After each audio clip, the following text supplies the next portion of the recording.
పండుగ వస్తుంది కదా, మా అమ్మకి శాతనైతే లేదట. 10 రోజుల ముందు పోతత్తమ్మా. ఏడికి అయిపోయేది?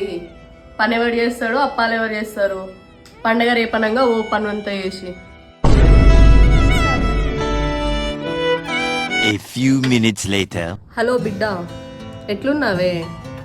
పండగ వస్తుంది కదా బిడ్డ, కొంచెం 10 రోజుల ముందు రావే. నువ్వు లేకపోతే అంత దోడున్నది. అత్తమ్మ రమ్య అత్తమ్మ ఒకసారి. రమ్య ఏడికి రమ్య వచ్చేది? నువ్వు వస్తే మీ ఇంటికాడ పని ఎవరు చేస్తారు? అప్పాలు చేసి ఇల్లు దులిపి అన్ని పనులు చేసి రా, సరేనా? నేను ఈడ అన్ని చేసిపోతా, నేను పోయినాక నువ్వు రా. ఏంది అట్లా మాట్లాడుతున్నావు? నా కూతురు వచ్చి నీకు ఇష్టం లేదా? అదేందత్తమ్మా, మీ బిడ్డకైతే ఒక రూల్, నాకైతే ఒక రూలా? నీకు మీ బిడ్డ ఎట్లనో మా అమ్మోళ్ళకి కూడా నేను అట్లనే కదత్తమ్మా. సరే తీరే పోతూలే. సరే అత్తమ్మ.